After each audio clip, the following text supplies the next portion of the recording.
할렐루야. 네. 네. 저희는 위드 지저스 미니스트리라는 이름으로 예수동행 운동을 이렇게 전국에 좀 전하러 다니고 있습니다. 보통은 유기성 목사님이 이렇게 집회나 부흥회 가시면 이렇게 씨를 뿌리고 저희들이 뒤따라가면서 이렇게 교육하고 훈련하는 일을 하는데요. 보통은 그 텀이 굉장히 길어요. 뭐 짧게는 1년, 뭐 길게는 2, 3년 정도 이렇게 걸리면 보통 이제 저희들이 가게 되는데, 처음으로 유기성 목사님이 지난주에 전화가 오셔서 예양교회가 심상치 않다, 다음 주에 무조건 가라. 그래서 저희들이 다 제쳐놓고 내려왔습니다. 오늘 말씀도 같이 나누게 되고요. 또 예수님과 동행하는 일에는 훈련이 꼭 필요합니다. 그래서 오후에 저희가 일일 세미나 하게 되는데요. 아까 우리 팀들이 다 왔거든요. 같이 강의도 나누고 또 동행에게 앱도 같이 깔고 어떻게 또 쓰시는지도 다 설명을 드릴 겁니다. 그래서 마음이 갈망이 있으신 분들 다 오시면 같이 좀 뜨겁게 예수님과의 훈련을, 동행을 훈련할 수 있을 것 같습니다. 오후에 많이 오세요. 네.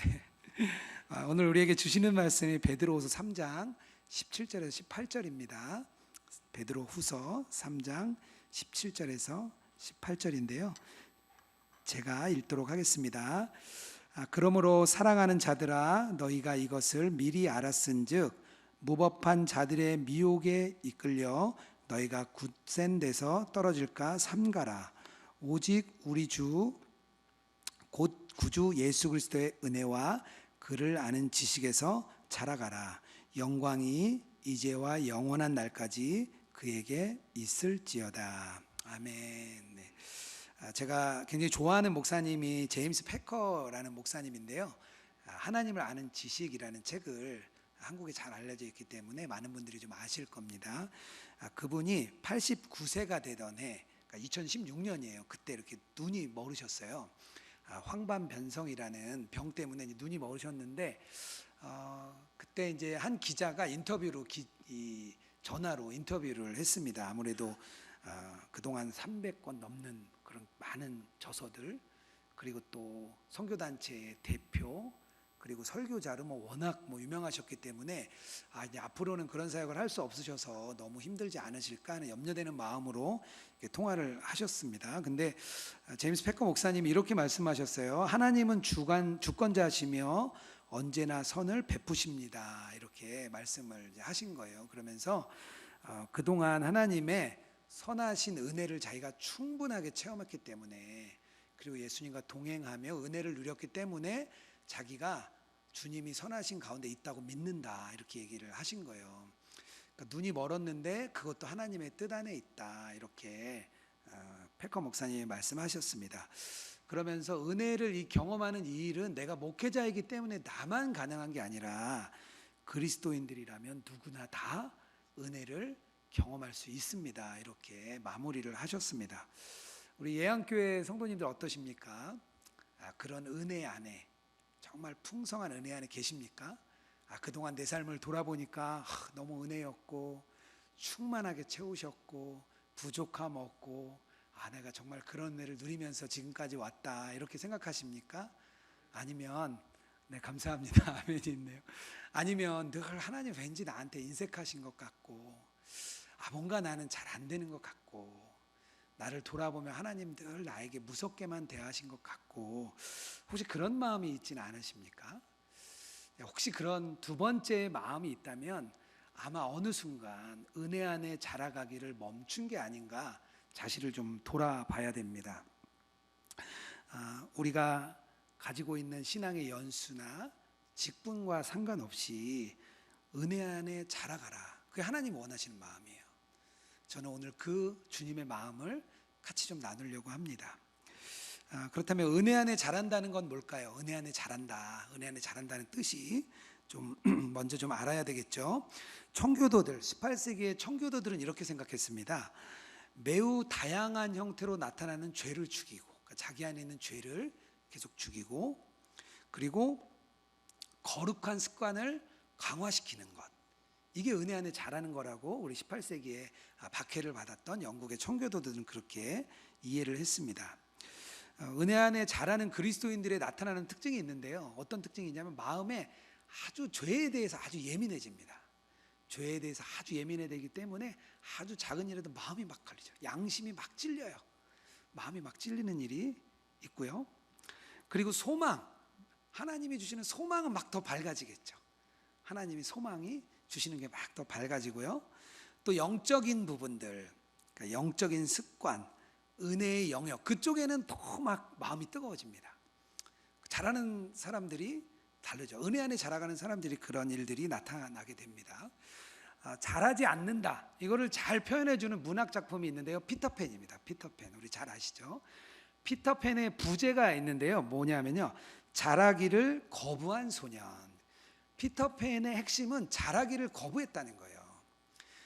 이 영화와 연극으로 많이 만들어졌는데, 끝나고 나서 마지막에 어떤 장면이 나오냐면 웬디와 아이들은 가족으로 돌아가서 막 행복하게 지냅니다. 근데 피터팬은 잘하기를 거부하고 그곳에 가지 않습니다.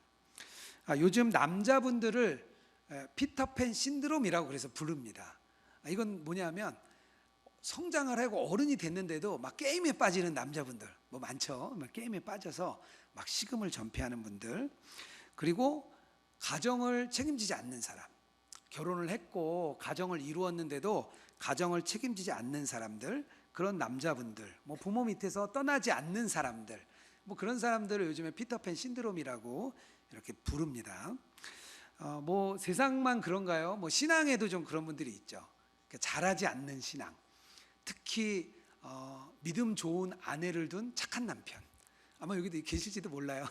아내 때문에 어쩔 수 없이 교회에 왔는데 10년이 되고 20년이 돼도 잘하지 않는 신앙, 옛날 그대로 아내를 위해서, 가정의 평화를 위해서 그냥 교회 마당을 밟아주는 뭐 그런 분들도 어떻게 보면 피터팬 신드롬이 되겠죠. 저희들은 이렇게 간증을 많이 시킵니다. 예수님과 동행하는 친밀한 동행을 했다면 당연히 간증이 있어야 된다. 그래서 간증을 참 많이 시켜요. 아마 이렇게 훈련이 끝나고 한 달 뒤에 간증자를 아마 뽑을 거예요. 근데 언제 간증을 시키냐면 한 달 안에, 이번 주 안에, 최근에, 어제, 최근에 간증을 나눠달라고 많이 요청을 해요. 그러면 어떤 반응이 일어나냐면 간증이 없다는 거예요. 간증이. 그래서 간증문을 써오려고 하면 어떤 간증을 써오냐면 한 20년 전에 회심 때 간증, 30년 전 회심 때 간증을 마치 어제 일어난 것처럼 간증을 하십니다. 그런 분들은 뭐죠? 30년의 갭이 없는 거예요. 이게 완전히 신앙이 안 자라고 옛날이나 지금이나 똑같은 거죠. 간증이 없는 경우 대부분이에요. 주님과 동행하고 주님과 함께 사는데 간증이 없다면 나는 믿음 안에, 은혜 안에 자라지 않고 있구나, 이렇게 자신을 점검해 봐야 됩니다. 은혜 안에 자라가야 되는 것, 정말 우리가 너무 필요한 거예요. 베드로 사도는 은혜 안에 자라지 않으면 어떤 일이 생긴다고 했냐면요, 17절에 무법한 자들이라는 표현이 나와요. 무법한 자들. 이 표현이 언제 나오냐면 소돔과 고모라 그때 나오는 표현입니다. 그때 당시 사람들을 무법한 자들이라고 했습니다. 무법한 자들의 미혹에 이끌려 너희가 굳센 데서 떨어질까 삼가라. 그 소돔과 고모라에 있는 사람들이 끌어낸다는 거예요. 우리를 믿음 안에 있는데 끌어내린다는 겁니다. 그러니까 신앙이 자라도 되고 안 자라도 되는 게 아닙니다. 앞에 베드로 후서 1장 15절에 보면 앞으로 미래의 거짓 선지자들이 일어날 것이다. 2장에는 어떻게 나오냐면요, 이단들이 일어나서 너희를 가만두지 않을 거야. 그리고 너희들을 어떻게든 미혹해서 끌고 가려고 할 거야. 지금도 뭐 신천지 하나님의 교회 뭐 수천 명, 수만 명이 끌려가잖아요. 신앙생활 잘하던 사람들이 어느 순간 무너지는 겁니다. 왜? 은혜 안에 자라지 않으니까 넘어진 겁니다. 베드로 사도가 그것을 염려한 겁니다. 은혜 안에 자라가라. 그것이 주님의 원하는 방법이에요. 그렇다면 먼저 은혜 안에 자라간다는 것, 이거에 대한 오해들, 은혜 안에 자라는 거에 대한 오해들을 먼저 좀 나누고 싶어요. 먼저 이런 것들을 잘 좀 걷어내야 됩니다. 첫 번째 오해는 은혜 안에 성장하는 게 눈에 보인다고 생각해요. 눈에 막 키가 자라고, 우리 아이들이 막 자라죠. 먹으면 자라죠. 아이들은, 저희 아이들이 중학생, 고등학생, 대학생 있는데요, 아이들이 막 먹으면 자라. 자고 일어나면 막 크고 아이들이 막 키가 막 큽니다. 근데 믿음은 달라요. 은혜 안에 자라는 거는 꼭 그렇지가 않습니다. 은혜 안에 성장하는 게 어디에서 이루어지냐면 우리 마음에서 이루어지기 때문이에요. 우리의 마음에서 이루어지니까 알 수가 없어요. 우리의 마음은 우리의 생각을 판단하는 곳입니다. 우리의 말, 우리의 욕망, 우리의 행동을 결정하는 것이 마음이에요. 마음. 그래서 우리 마음을 지키라. 무릇 지킬 만한 것 중에 무엇을 지키라? 내 마음을 지키라고 하잖아요. 이 마음에서 일어나는 성장이기 때문에 알 수가 없어요. 똑같이 다 앉아 있는 것 같지만 똑같이 말씀을 듣는데 어떤 사람은 막 은혜 안에 충만하고 어떤 사람은 냉랭한 겁니다. 왜? 마음에 있기 때문에 알 수가 없어요. 무슨 상황이 일어나면 그때 알 수 있습니다. 어떤 상황에 닥치면, 어려움이 닥치고 고난이 닥치고 순종할 일이 닥치면 그때서는 알 수 있습니다. 마음에서 자라고 있기 때문입니다. 숫자로 수치화하는 신앙을 우리가 아주 조심해야 됩니다. 제 목사님한테 들으니까 이미 그런 훈련이 잘 돼 있다고 제 얘기를 들었습니다. 수치화하는 것 좀 조심해야 돼요. 또 하나 오해가 있는데요. 저절로 이루어진다고 생각해요. 오토매티컬리. 내가 믿음 안에 있고 교회 안에 있으니까 아주 자연스럽게 교회에 있으면 성장한다고 생각합니다. 특별히 저희 같은 목회자들, 또 간사님들, 선교단체에 사역하는 사람들, 뭔가 이렇게 주도적인 역할을 하는 경우에 그 안에 있으면 아주 자연스럽게 신앙이 자란다고 생각을 합니다. 그냥 그 직분과 위치가 신앙에 자란다고 생각하는 거죠. 그런데 목회자 돼 보니까요, 목사가 돼 보니까 그렇지 않아요. 매일 예배 드리고 예배의 자리에 있는데 냉랭할 때가 더 많습니다. 아주 냉랭한 예배, 그럴 때가 더 많습니다. 영남신학대학교의 유재경 교수님이라고 계시는데요, 저희와 함께 예수동행 운동을 잘 함께 하시는 분이에요. 그분이 그러십니다. 본인이 목회자들을 이제 교육을 시켜요. 예수님과 동행하고 친밀하게 교제하는 훈련을 시키시는 분입니다. 그런데 광고를 하고 모집을 하면 안 온대요. 그래서 목사님들한테 권하면 이제 훈련 받을 땐 지났다고 그렇게 얘기를 한다는 거예요. 훈련은 강도사 때, 수련 목회자 때, 전도사 때 하는 거지. 목사가 된 다음엔 목회에 필요한 거, 목회에 필요한 프로그램 교육받으러 가는 거지, 내 자신을 위한 성장은 그거는 저는 이미 충분합니다, 이렇게 얘기를 한다는 겁니다. 목회자들만 그럽니까? 우리 성도님들도 마찬가지겠죠. 신앙생활 오래 하면 그런 얘기를 많이 하세요. 우리 어르신들, 저희 어머니 세대 어르신들 말씀 들으면 일단 시작하면 다 알아요. 끝을 알아요. 워낙 설교를 많이 들으셨기 때문에 이미 조 목사님이 무슨 얘기할지 하나, 두 개, 세 개 다 알아요. 그러니까 다 들어봤어. 그렇게 우리가 신앙을 가질 수가 있습니다. 그런 걸 조심해야 됩니다. 또 마지막 오해 하나 더 나누고 싶은데요. 은혜 안에 자라려면 뭔가 일상의 자리를 떠나서 어느 곳으로 가야 된다고 생각합니다. 은혜는 예배 때, 부흥회 때, 특별 기도의 기간, 그리고 어디 산속에 부흥회, 어디 산속에 집회 들어가야만, 기도원에 들어가야만 거기서 은혜를 받고 은혜 안에 자란다고 생각을 합니다. 우리의 일상은 은혜를 자라게 하는 공간이 아니에요. 그런 생각을 우리가 갖고 있어요. 그렇지 않아요. 하나님은 우리를 어느 곳에 두셨냐면 우리를 일상 가운데 두셨습니다. 일상 가운데. 우리를 예배하고 어디로 보내죠? 세상으로 파송하잖아요. 세상이 우리가 은혜를 받는 공간입니다. 그 속에서 주님과 동행하고 주님과 친밀하게 지내면서 그 속에서 일어나는 일, 직장 가운데 일어나는 일, 가정 가운데 일어나는 일, 그 속에서 우리가 은혜를 막 받거든요. 근데 그런 오해들을 가지고 있습니다. 이런 오해들을 저희가 좀 걷어내야 됩니다. 은혜 안에 자라는 사람은 만나보면 좀 알겠더라고요. 저희들도 많은 분들 만나고 저희 예수동행 일기 앱의 회원이 17만 명이 됐어요. 그러니까 많은 사람들이 막 옵니다. 전국의 교회를 다녀요. 또 목사님들 만나요. 그러니까 그냥 딴 건 모르겠는데 예수님과 동행하는 분은 좀 달라요. 그런 분 만나면 너무 좋아요. 막 또 만나고 싶고, 그리고 또 그런 분들에 대한 이야기를 막 듣고 싶어요. 그런 분들 막 겸손하세요. 진짜 예수님과 동행하는 사람은 다르구나, 막 그런 생각이 듭니다. 은혜 안에 자라는 사람이죠. 그렇다면 어떻게 하면 우리가 은혜 안에 자랄 수 있을까요? 우리가 은혜 안에 자라가는 방법이 분명히 있다. 오늘 말씀은 말하고 있습니다. 제가 앞에 또 벌써 많이 얘기했는데요, 다 잊어버리셔도 돼요. 다 잊어버리시고 지금부터 제가 나누는 말씀을 좀 잘 기억하시면 좋겠습니다. 첫 번째 은혜에 자라가기 위해서는요, 은혜 안에 있어야 돼요. 17절 말씀입니다. 예수 그리스도의 은혜와 그를 아는 지식에서 자라가라. 너무 당연한가요? 은혜 안에 자라려면 은혜 안에 있어야 된다. 너무 또 뭐 당연할 수도 있죠. 근데 그 은혜가 얼마나 중요한지, 하나님이 우리를 구원하시겠다 이 약속의 이름이 은혜의 약속입니다. 은혜의 언약. 내가 너희를 구원할 거야 하고 약속하신 말씀이 은혜의 약속입니다. 은혜가 그만큼 중요합니다.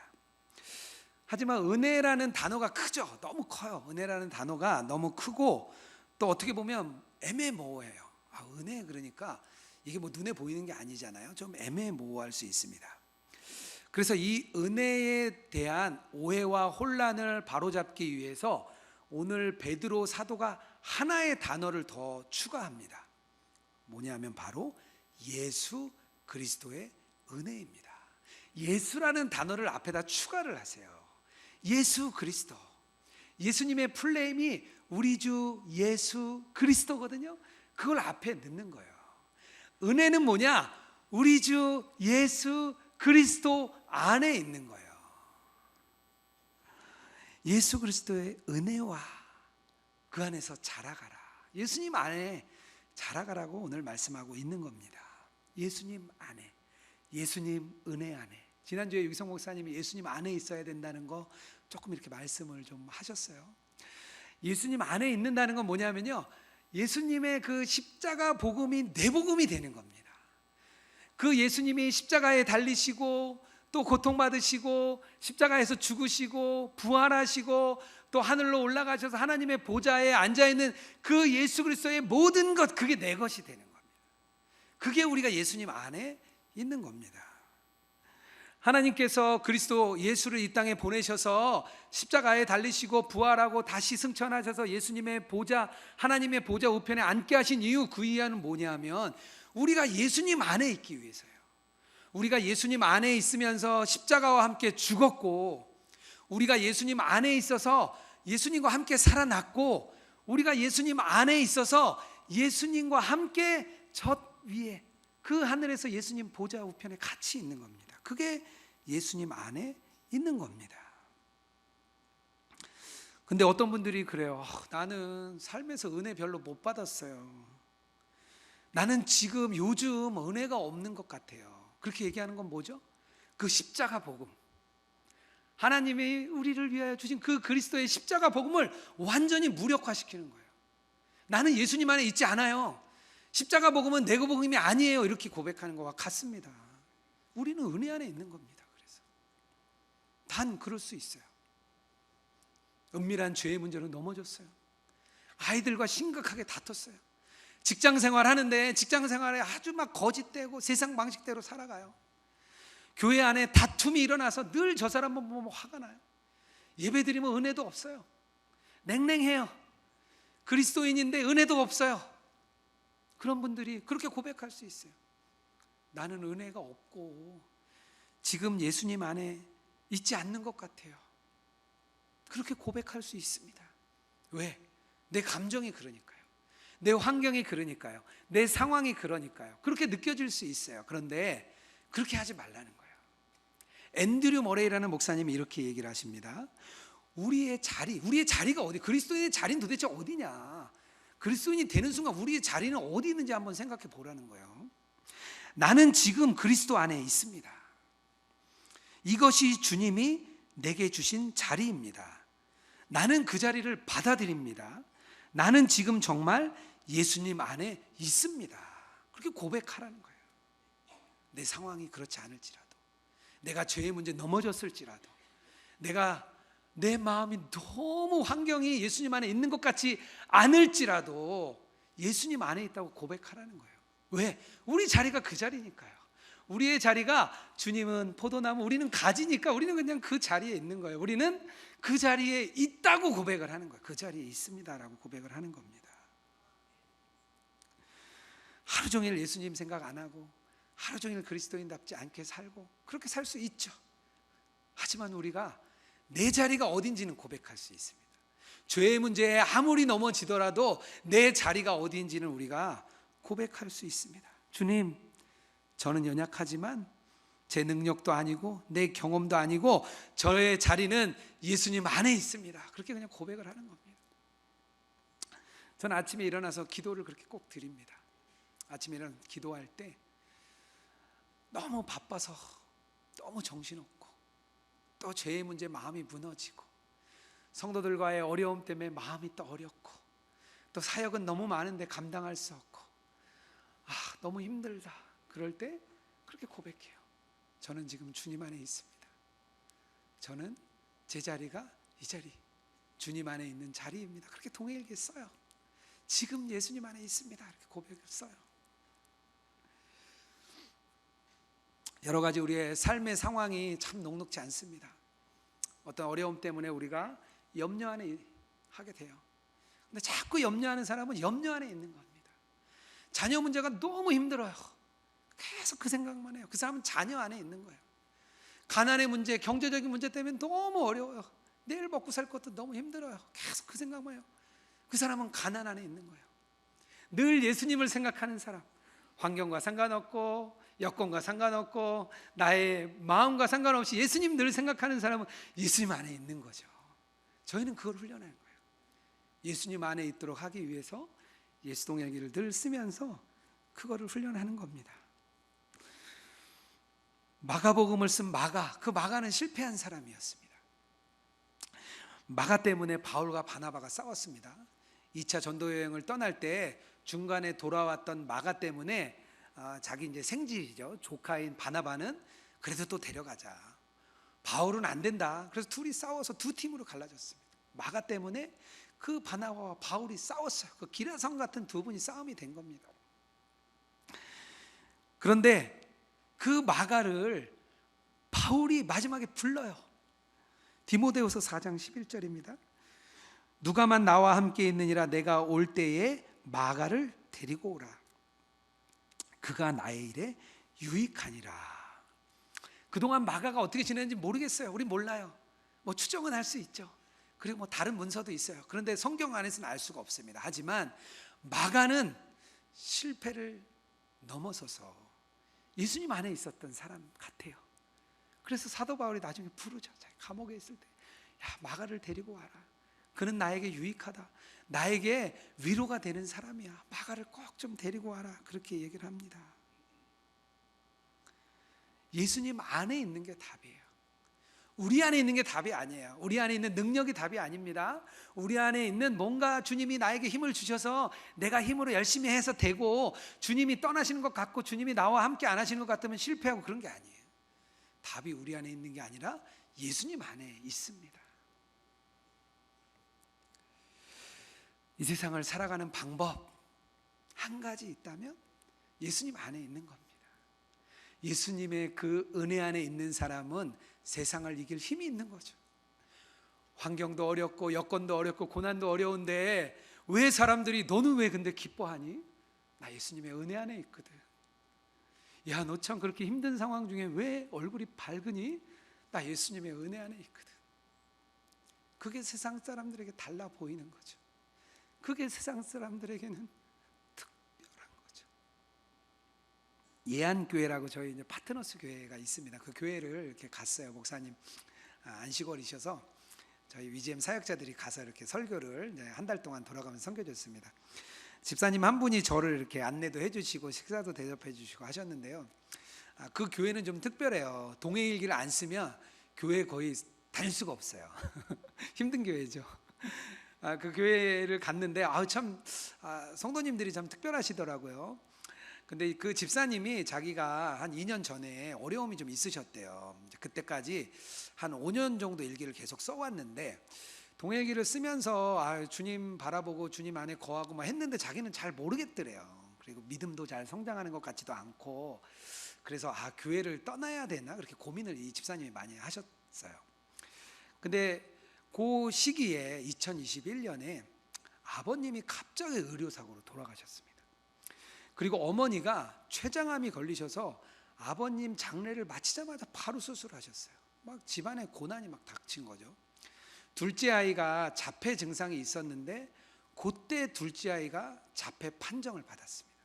마음이 막 무너지는 그런 날이었습니다.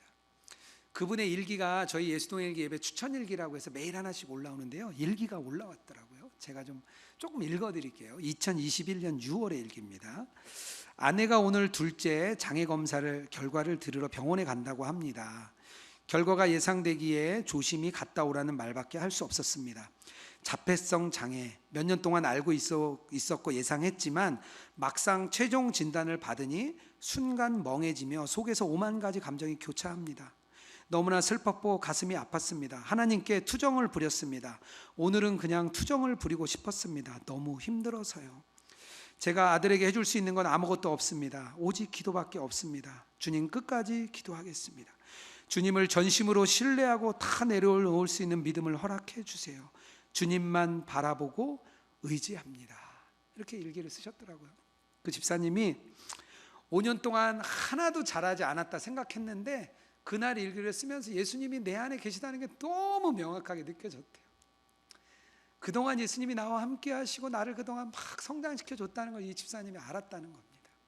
그래서 어머니 위로해 드리고 또 실망한 아내 위로해 주고, 그래서 그렇게 7년째, 저랑 만났을 때 7년이 됐다고 얘기하시더라고요. 그래서 막 자기 은혜를 막 나눠주셨어요. 예수님 안에 거하는 사람이죠. 그 고난 가운데,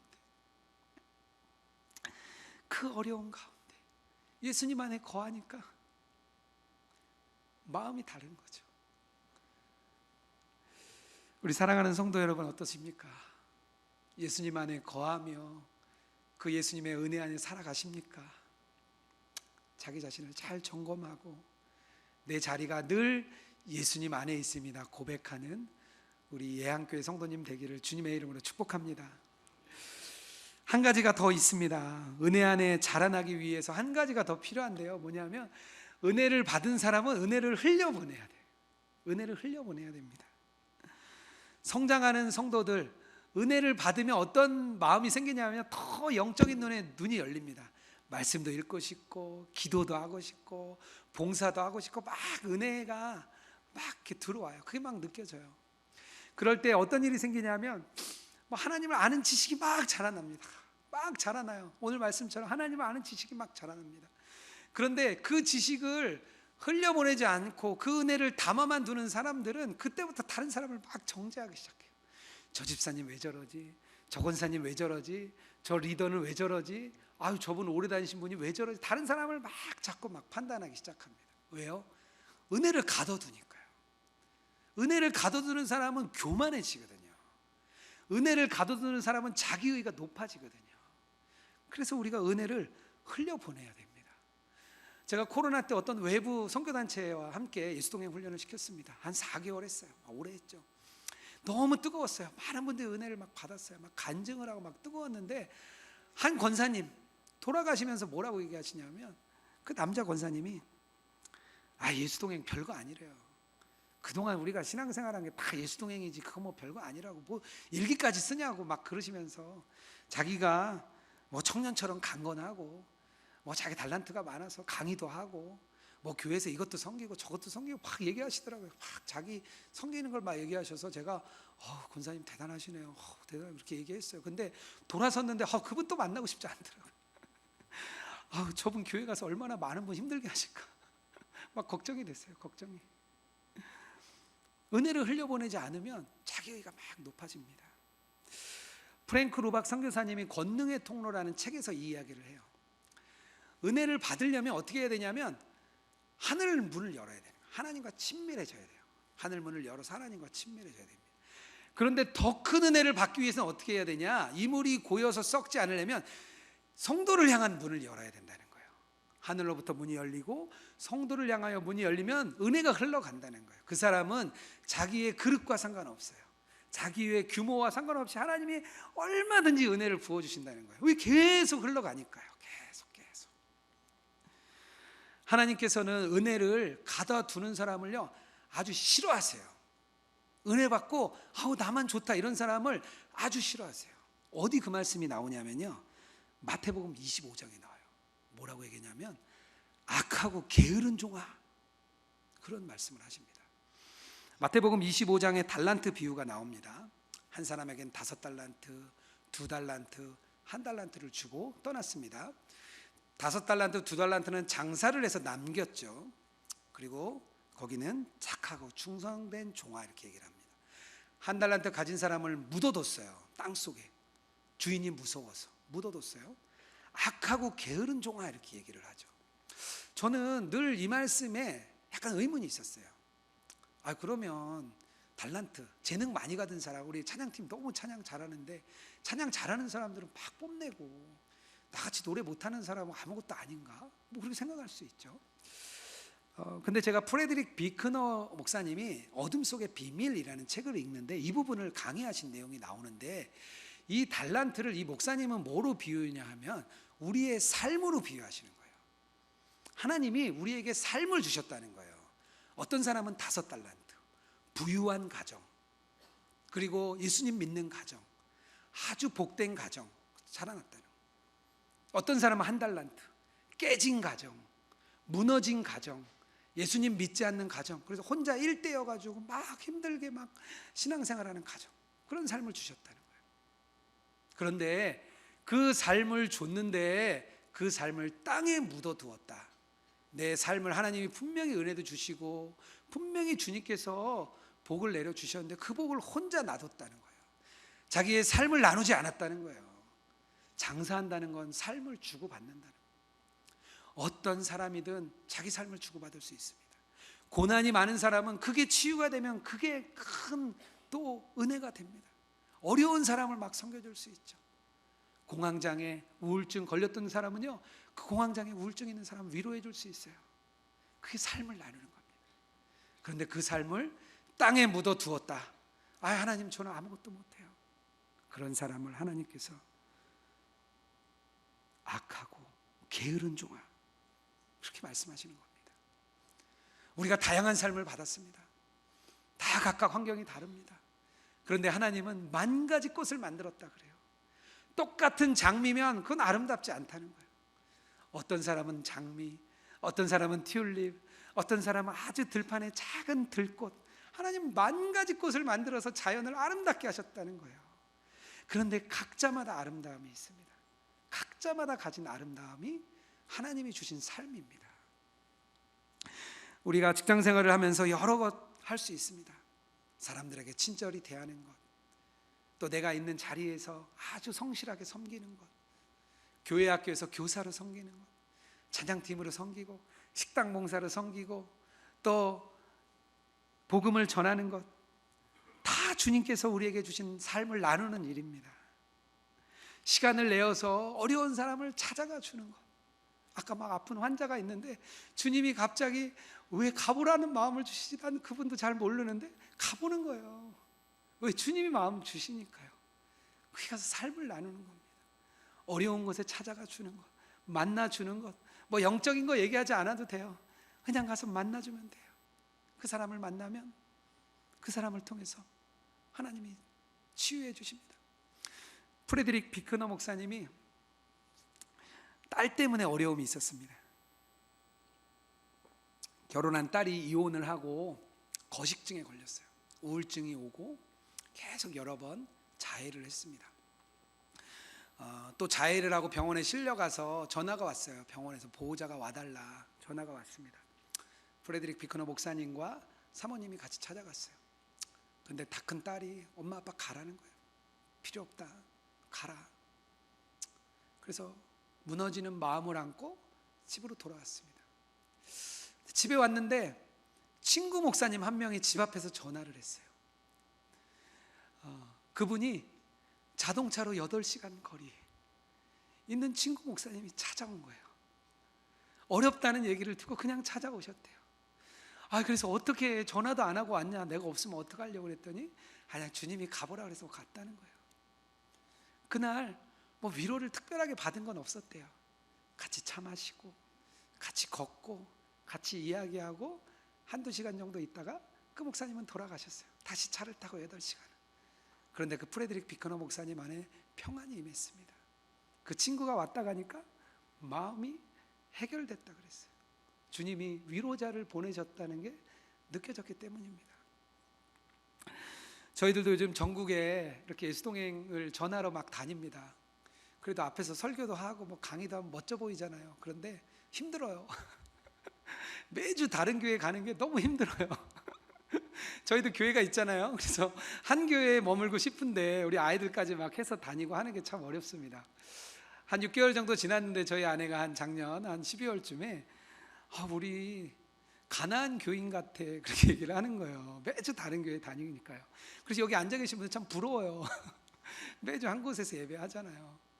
마음이 참 쉽지 않은 과정을 좀 겪기는 했어요. 저희가 그냥 예수동행 운동 사역을 하는데 저희 사역도 많고 해서 주일에 그냥 안 가고 있어도 되는데 자꾸 요청이 오니까 한 번, 두 번 다니다 보니까 계속 다니게 됐습니다. 참 힘들어요. 그런데 주님께서 저희에게 부어주신 그런 길이라 생각이 들었습니다. 그래서 우리 팀들이 갈 땐 힘들어요. 돌아갈 때 늘 기뻐요.